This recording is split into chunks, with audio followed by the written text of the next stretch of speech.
What's up, guys? It's Darren Keet here again, and I'm back with Chad Clayt again. Once again, we are talking Bafana Bafana. This time, the game against Ghana in Ghana, and there is drama. People are not happy, but one of the unhappy guys is definitely Chad Clayt. Chad, thanks so much again for joining us, and I think people have a lot to say about this game. Thanks, Pops. Yeah, definitely. Not the circumstances we would have liked to do this in. Filled with disappointment and actually a lot of anger towards the officiating and more specifically CAF, because we spoke about it in the last episode. The need for VAR in all these Yeah. games, and then we go and see it on Sunday evening. Massive calls going against us. I saw comments from Ace Noble, former referee, saying that 89.3% of the decisions the referee made actually went against Bafana on Sunday night. And that's, obviously very upsetting stats, and just emphasizes, the need for VAR, more rigorous reviews of the referees and match officials' performances in these very crucial games. Yeah, definitely. And I think before we get into talking about the game, we need a VAR for you, Chad. We were meant to do this show yesterday, but apparently you lost your car keys. And if we had VAR to find your car keys, we would have done this yesterday. But we are a day late. So. I'm still actually searching for it. I've got my whole office searching for it. The whole Bright Rock office is searching for my car keys. It was a bit of a nightmare yesterday, and it's still ongoing today. I have no idea where my car keys are. Yeah. No, but yeah, as you say, a lot of decisions going against South Africa. I think from the get-go, I kind of felt like it's not going to go our way today, and the ref wasn't going to make it easier. Look, you always say at the end of the day, we could have done this, we could have performed better, but I mean, it's almost heartbreaking to lose in that fashion, especially just by one goal. And we were talking about the call against us in the first game against Ghana, where Percy scored, and it was offside. I actually found that video, so we'll show it just now. But there was an incident also in the game which I picked up very easily, and I mean, when you talk about all the decisions that the referee gave against us, there was a 50-50 challenge where the Ghana player came studs up, and our player had flicked the ball just in front of him, and he gave a free kick to Ghana. So.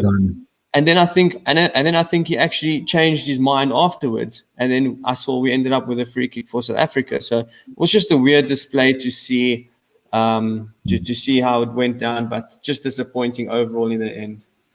Yeah, for sure. And I think it's also important to note, it's not when we, speculate about match fixing. It's not necessarily an indictment on Ghana or anything, because in today's times, with the betting world and all that, there's many outside influences that try and manipulate games and stuff. So when we speculate match fixing, it's not just pointing the finger at Ghana. It's actually saying there is interference happening here, and it could be from anywhere. Yeah. It's not cool what we saw on Sunday, and it's definitely something that needs to be looked into by CAF. I mean, we had Moroccan officials for the Zimbabwe Bafana game, and then we go and have a West African Senegalese referee or referee and assistants the game against the West African nation. That should never be happening. So. Yeah, that was one of the talking points that came up also. But look, I don't like to say match fixing this or the referee was paid off, because you can't say too much. Well, I mean, I don't want to say too much until there's actual proof. But just to say bad officiating in general, really. And we might as well jump straight into that. I don't have the highlights because there's always with FIFA games and stuff. There's always a lot of copyright issues on YouTube and things like that. So what I did manage to get hold of is a actually a fan's video recording. So I actually got a pretty decent clear view of the fan recording here. So let's just have a look at that. I mean, you'll see from the get-go that this was no chance ever that it was a penalty. The theatrics behind it. But if you look closely, right? So I've managed to get a replay. I zoomed in on the replay. I zoomed in further with even a slower replay. And if you watch the referee close enough, you just see how quickly he was to react to give a penalty, and it's just unbelievable. Yeah, the guy hits the floor and already he's blown. He's put his whistle in his mouth. Yeah. Whistle straight to the mouth, and then already he's pointing at the spot there. Yeah. And they've barely appealed. So I've managed to pick this up, and you show like I will. Oh, let me put that back up there. If you see where the arrow is, so he's giving a penalty against the Rook, but yet the Ghana player's also got his hands on our defender's shoulder, and apparently that's fine. So if he's going by, he's pushed him, but then what's the Ghana player doing? You know what I mean? Yeah, he actually stopped Sianda Tulu from challenging for that ball. If you roll it, you'll see Sianda ends up ducking because he's been pushed. Are you there, Pops? I'm here. Yeah, sorry. Just lost a bit of connection there. You want me to bring it back? Yeah, if you roll it, you'll see Sianda. I remember Sianda ended up ducking instead of actually jumping for that ball, which he could have reached if he wasn't impeded. Let's go a little further back. Here we go. So like small things like that, I would have said, yes, he should have definitely cleared the ball. You know, you would say, yes, there might have been a defensive error, but you can't give a penalty like that. Surely not. No. And I mean, you have to take some time to consider before you actually blow. And like you said, the whistle to the mouth took like probably a split second. Yeah. So here's another point I saved. If we're going by him giving a penalty, I don't know if you notice anything. Yeah, the Ghana player is encroaching. Exactly. So you give one thing, but then you don't give another thing. I just say I'm suspicious of what. Don't be suspicious. Yeah. Don't be suspicious. But I'm very suspicious of what went on there. No, but he was very inconsistent with the laws of the game. That's for sure. Well, he was consistent. Well, you'd say consistent, a little bit more consistent towards Ghana than he was the other way. But obviously, a lot of people complaining. You also went on Twitter earlier and you just asked, if anyone feels anything. Here's a guy, Majoriza. Don't know if that's how you pronounce his name. He just said officiating terrible to say the least. Another guy, Ifan Adam, he said, hope there's room for plenty of profanity. Well, profanity is not my style. I don't know if it's yours. You're free to use profanity if you like, but maybe Irfan, if you do watch this, maybe we should get you on next time and you can give it a few wise words from yourself. Bongani, Sulani. I think as a journalist, I've learned to avoid profanity. Yeah, Bongani Sulani says, definitely referee was waiting for any incident inside the box. And I think I felt like that too. It kind of seemed like that was the case also. Yeah, I mean, there was some, talk before the game that penalties were on its way. And, so it's almost as if, it was premeditated. So, yeah. Just on a lighter note, I'll add this up here. And so before the game, was a day before, 2 days before the game, there was a Ghana journalist who said 2 penalties for Ghana is guaranteed at least. Now, you look at that and you go, all right, it's a bit of a joke. He's obviously playing the fool. But then you go after the game and you want to joke a little bit more. Then you see Andre Ayew, who's the captain, and he goes, Ghana should have had 2 penalties. And you think to yourself, well, are these guys serious or are they just someone knows something? Are they playing the fool or what? Does somebody know something we don't know? Yeah, you could say that's a coincidence, but I mean, looking at the facts after the matter, it's really hard to separate these two incidents and be like, hey, maybe no, someone joked before the game. just for a bit of joking there. People love rumors, so Yeah, we'll see. conspiracies. But look, overall, I just think, I mean, it was always going to be a difficult game for Bafana. It was never going to be an easy one. It was never going to be a football game, but more of a battle between two massive countries who want to win. Obviously, because of South Africa's history, every team that comes up against us, they've got something against us that they need to beat us. And Ghana was going to try their best to do that also, weren't they? Yeah, no. I mean, just before the game also, we touched on, the approach and how we should go about it. We touched on how, we should have gone with the exact same lineup. I was a little disappointed to see Keegan Dolly drop. Yeah, He was our liveliest player against Zimbabwe, and we could have used that wing play, especially on the counter, with the yeah, likes of Dolly and Percy. Those guys can run ragged at any defense. So yeah, I think the circumstance, we played into their favor with the three changes we made. Sianda obviously yeah, brought in a bit of experience, but Njabula Ngobo and Rushin didn't do too badly together against Zimbabwe. So I felt like yeah.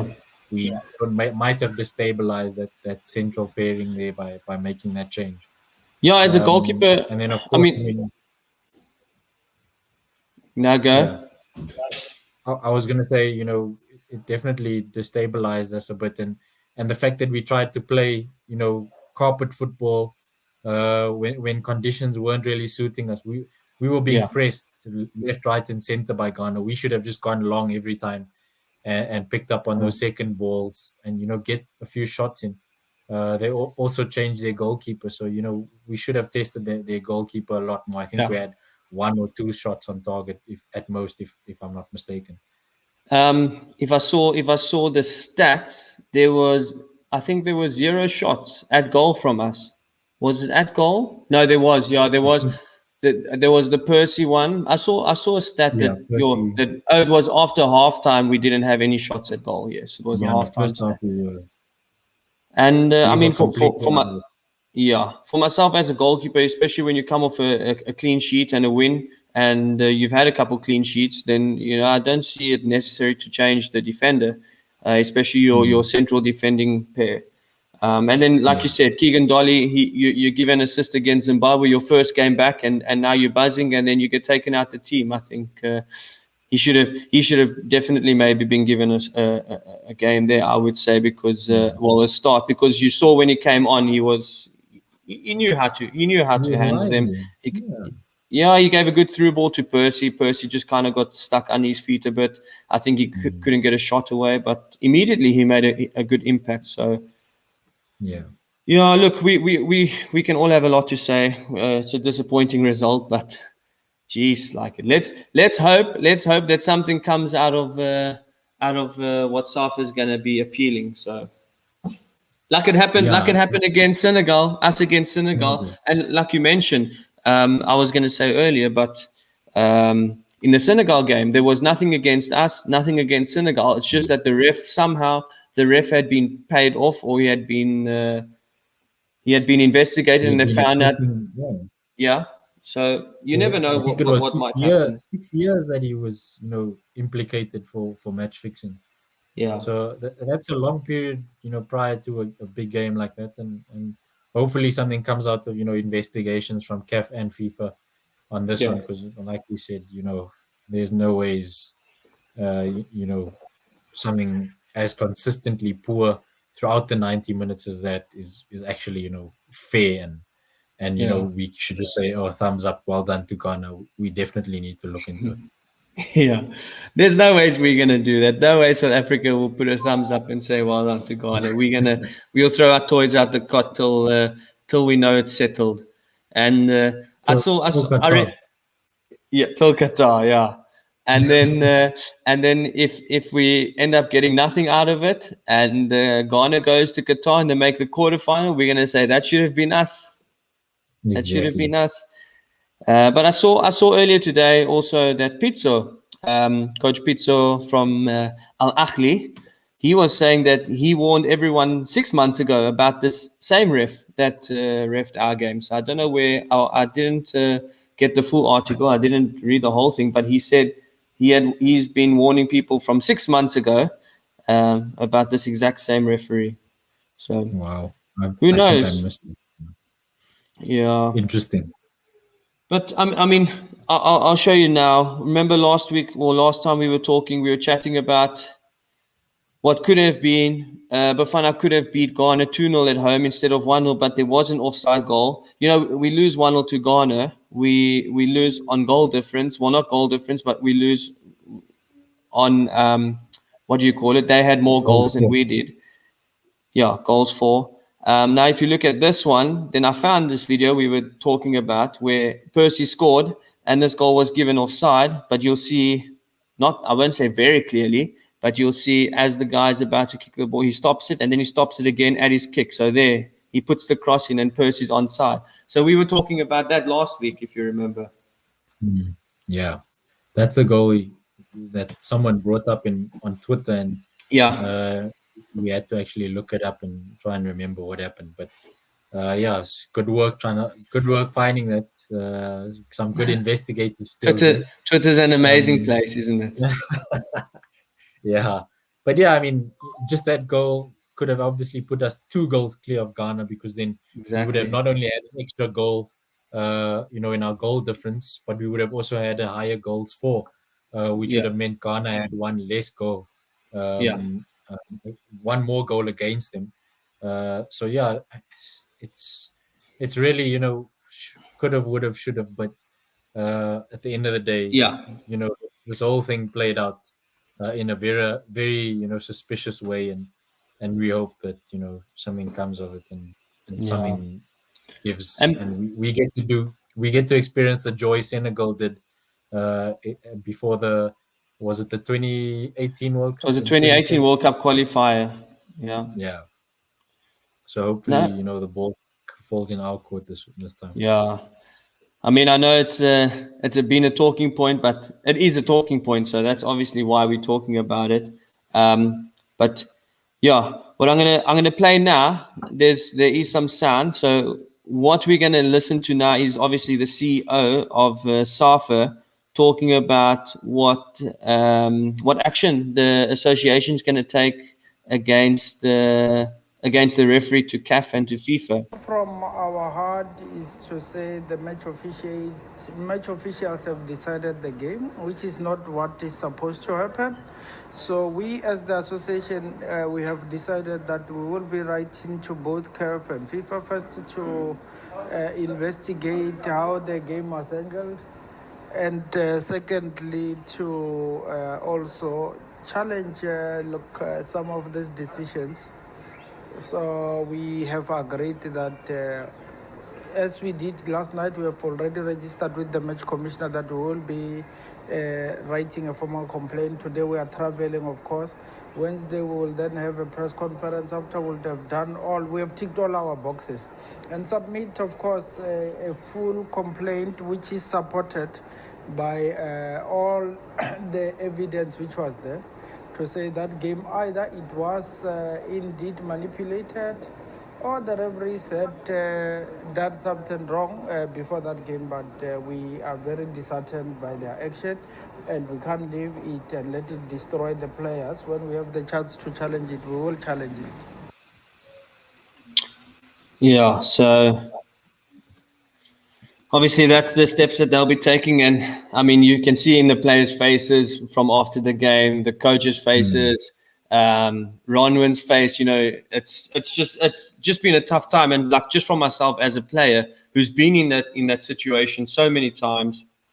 You feel like you've let everyone down. You feel like you've let the whole country down, your family and friends, and then especially when you feel like you've had it in your hands. So obviously it's hard to take for the players. So let's hope there is some positive light at the end of the tunnel for the guys, because I would say the players definitely deserve more. Yeah. And it's obviously not. If we had drawn or won this game, we wouldn't have qualified for the World Cup, but we would have at least gotten that one more game where we could have played one of the powerhouses, Cote d'Ivoire, Egypt, Yeah, Nigeria, all those guys in the playoff round, with a decent chance at getting to the World Cup. And I yeah, know Hugo Broos has spoken extensively about the vision is not to qualify for this World Cup, but 2023 AFCON, 2025 AFCON, and then 2026 World Cup. yeah, But this experience, I mean, you can attest to the fact that how much value there is in an experience like this, yeah, just qualifying for the playoffs and then just qualifying for the World Cup. Even if we go there and make up the numbers at the World Cup in Qatar, it's yeah, invaluable experience for this young squad, that we're trying to build around now for the future. So, yes, we weren't going to go to the World Cup and compete, and maybe might not even have gotten out to the group. But it's invaluable experience for our future, and these guys to actually go on and qualify, and not just qualify, but qualify convincingly, and then do well at AFCON in 2023, because they would have had the experience of playing at a World Cup on a massive stage against some prominent footballers on the world stage. So yeah, it's just sad from that perspective as well, that our boys are being denied that experience alone. yeah. And I also read the other day. I think Pop Darren just had some connection issues. Should be back in. There we go. Chad, don't know what's happening here with this Wi-Fi. It's doing all sorts of things. But All right. yeah, no. What I was saying was I read something earlier, or the other day, where they said that a game like this, when you go through to the playoffs and when you go through to the World Cup, it changes the course of players' careers. So not Yeah. qualifying and actually qualifying changes the course of a lot of players' careers. And when you're able to play at the World Cup, when you're able to go to these tournaments, it's massive for players, because everything becomes magnified, everything becomes on a bigger scale, and that's when the people start watching you. That's when the scouts start looking at who these players are, and actually take us seriously, because at the moment on the African continent, not many teams are taken seriously. So if you want to be taken seriously, those are the tournaments you need to qualify for. So Yeah. just hope we get there. 100%. Let's leave it there for Bafana versus Ghana. What I have now, we're going to jump straight into the PSL. Obviously, you've seen, you would have noticed Gavin Hunt being suspended. I'm not sure what this whole thing about suspending a coach is about, but I don't know. Man. I don't know what you know about suspending a coach. Yeah, trend word. We chatted about it the other day. Swallow suspending Brandon Truta. We've seen it, so many times. I think it was Owen De Gama was suspended by TS Galaxy as well, if I'm not mistaken. So the PSL, I don't know, they just jump on these trend words. Let's suspend the coach. Let's not, a few years ago it was, we parted ways amicably. Yeah. A nice way of saying the coach is sacked. And now Yeah. it's this whole suspension. It's like a prelude to the sacking. Ugh, Yeah. it's annoying. But yeah, anyone could have seen this coming. I mean, it's cheaper United at the end of the day. Yeah. But something you never expect a coach like Gavin Hunt to go through. He's been around the block for a while now, and to come from a club like Chiefs and go into a cheaper United side, with not much top class personnel, if I may put it that way. Yeah. It was a given that he would struggle, given the structures in place there, or the lack thereof in Kabeja. So it was always going to take him time, and this is just a show of the more things change, the more they stay the same. Yeah. With cheaper United. So hey, look, fresh blood at least. Kurt Lenk is taking over on an interim basis. And I wish him all the best, Curty boy. Making his big break in the coaching scene, and I look forward to seeing what he brings to not just Chippa United but South African football. Yeah, I mean, this will definitely be a bit biased from my side because I've won the league with Gavin. So, like, if you look at a team like Chipper, they just survived the playoffs. I think they played in the playoffs. They just barely survived that. Now you bring in a new coach who needs to try and rebuild. I can tell you now, there's not many players who's flying down to PE to actually want to go play for Chipper because they know what the struggle is going to be like. So, the guys that do go to Chipper, they end up wanting to do well, to do their best, and it takes time. It's going to take time. We've only played 8-9 games, haven't we? So, I think it's 10. Is it 10? Maybe some teams 10. Yeah. But I mean, I would say it's a little bit soon. You're not going to build anything if you just keep getting rid of the coach. But yeah, like you said, Kurt gets his chance. I know he's busy doing his licenses and things like that. So hopefully this is also a good start for him. I thought he was still playing. Well, I know he was still playing until he's roped into the coach role. Maybe he's going to be a player coach. Who knows? But we can't close the door to that possibility. Yeah, would be fun to see. Yeah, no, it will be. Subbing himself on.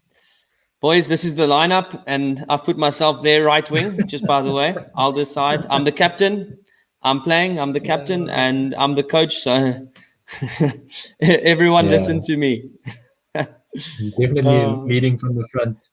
And then he's going to run to the side of the field and he's going to call the assistant coach and say, all right, we're taking him off, we're putting him on. And then he goes back to carry on with his game. Yeah, it would definitely be fun.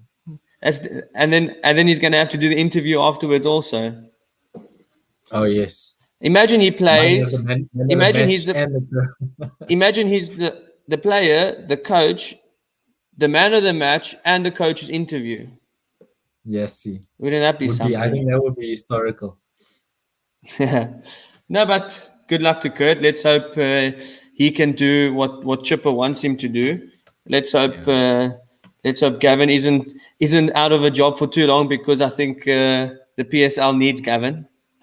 Yeah, I think especially after losing Pitso, he's now actually the most successful coach in the country. So you don't want to lose that level of expertise and knowledge of the game and just his overall personality as a coach. I think journalists will certainly, or maybe they won't miss him because Gavin likes grilling journalists after a tough game or a loss. But yeah, I think PSL could still do with his experience and his expertise in the game. I haven't seen, but any teams that you know of in need of a coach? No one, eh? Maruma Gallants, they've just appointed Dan Malasela. Yes, I saw it, of course. Yeah, so I don't think anyone's coachless at the moment, but I'm sure there's a few that might be hitting the panic button soon. Yeah, always. So yeah, I don't know. We shouldn't jump the gun and speculate over where Gavin is going next. Anyway, no, look. As long as there's coaches at teams, I think he's gonna relax. He'll probably come down to Cape Town. I might have to play a couple of rounds of golf with him. But other than that, maybe get him on the show. Yeah, no, we'll have to do it. We'll have to try now that he's jobless. He'll tell us how he feels. Yeah. No. Also a bit of reflection on his journey, since Chiefs since Wits actually, then to Chiefs and of course. It's been a busy time for him and also a lot of coaches in South Africa actually, but let's see how this pans out, and then we'll see how this weekend pans out. A lot of games this weekend. Jumping straight back into action, all PSL games, Saturday and Sunday.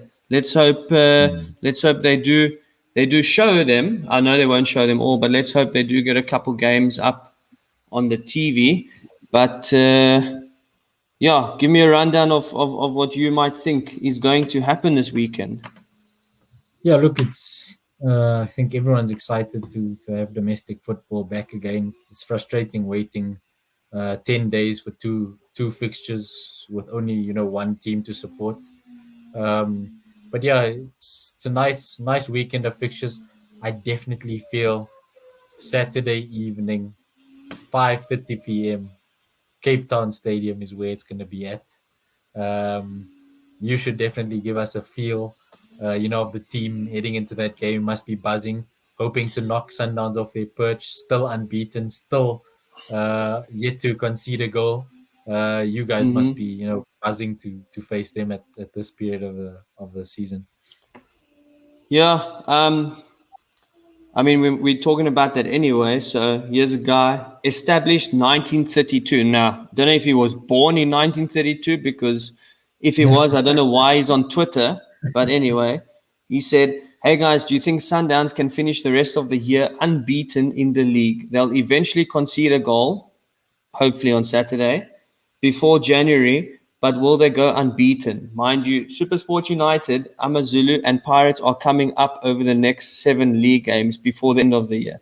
And so is Cape Town City. Yeah, Yeah, you forgot that. That's definitely a big omission. he forgot Cape Town City. Yeah, we got Sundowns on Saturday, so I think it's going to be an exciting one, 5:30.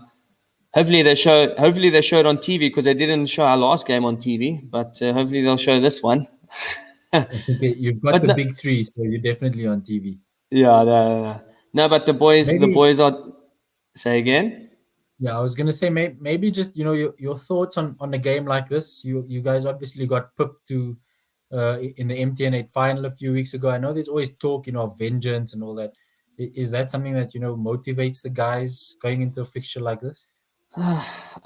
Definitely. We're buzzing to get this game going. We still got a couple of the guys that need to return from international break.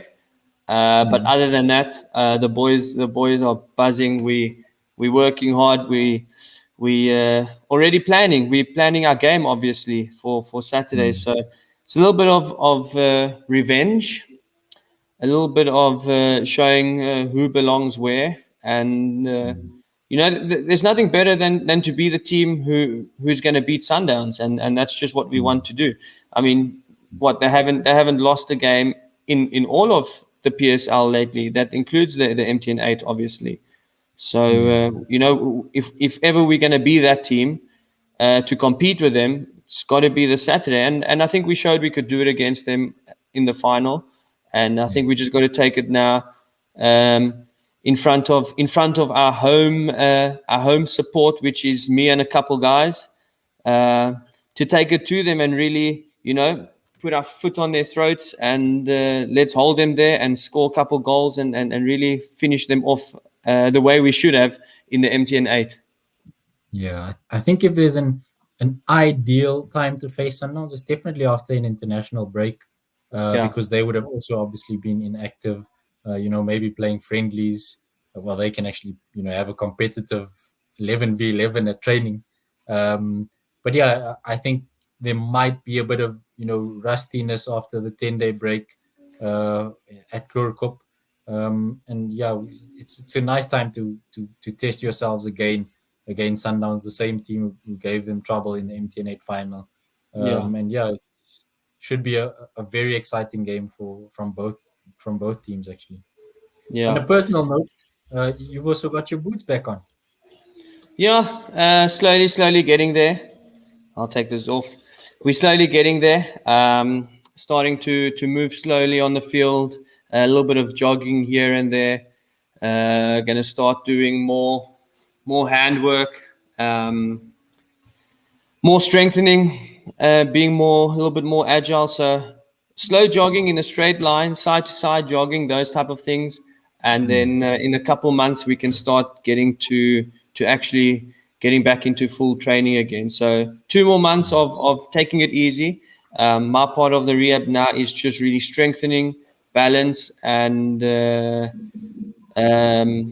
what was the other one? Yeah, getting a little bit fit, Yeah. So just getting the agility back, the movement back, getting the reflexes back, and then so that when we reach January, then or mid-Jan, then we can start pushing a little bit more for Feb. For some game time, yeah. So, Nice, yeah. Pops. Keep playing. Look Yeah, forward to just seeing that, man. yeah, no, thanks. Just on this last one, yeah, we got on Sunday. I think Chiefs going to Maritzburg. I think that's definitely a game we'll keep an eye on because, again, like we said, Chiefs been a little bit up and down lately. They're going to want to get back on track. So for the weekend, those are the two games to watch. Of course, Cape Town City is always a team to watch, and we take on Sundowns, and then Sunday it's Chiefs taking on Maritzburg. So that will be good to watch. But other than that, I don't know if you have any more to add, Chad. I think I'm happy. Yeah. Looking forward to these games. I don't want to predict too much. Obviously, after the international break, you never know how teams come out differently. Yeah. You will also see that Golden Arrows Pirates game Saturday afternoon, which could pull up a surprise. I mean, we spoke about Pirates being so inconsistent as well. So yeah, the two Soweto sides will definitely have the spotlight on them. Going down to Yeah. KZN. So, and then of course the City Sundowns game is definitely my pick of the weekend. But yeah, we're looking forward to the games, and hopefully we'll get to chat again next week on what transpired. No problem. Perfect. Or Chad. hearing who you chat to about them. Hey? I say either I'll be chatting about them or I'll be looking out for who you chat to about those Yeah. games. No, definitely. Anytime. There's always time here for you, so it's no problem. But yeah, the aim is definitely to get many people's points of view. So we're gonna be moving here and there, everywhere, getting different people on. Whether it's me and you, or me and someone else, or all of us together, we'll definitely manage it. So it won't be a problem. Lovely. Other than that, Chad, Have a thanks very lovely one, much. Josh. Yeah, you too. Have a good week, and we'll chat you later next time then. Okay. Sweet. Thanks so much. Cheers. Yes, guys. Guys, thanks so much again for watching that. Hope you enjoyed it. A lot of mixed feelings. Well, not mixed feelings, very one-sided feelings for us South Africans about the Ghana game. And heading into the PSL weekend, I think it's going to be a very interesting weekend with games getting back on track and teams wanting to get back on track into their winning ways. But if you have enjoyed that, hopefully you will subscribe. Hopefully you do like it. And if you have anything to say, any comments, just leave it down below. And we'll be happy to hear from you. But thanks so much.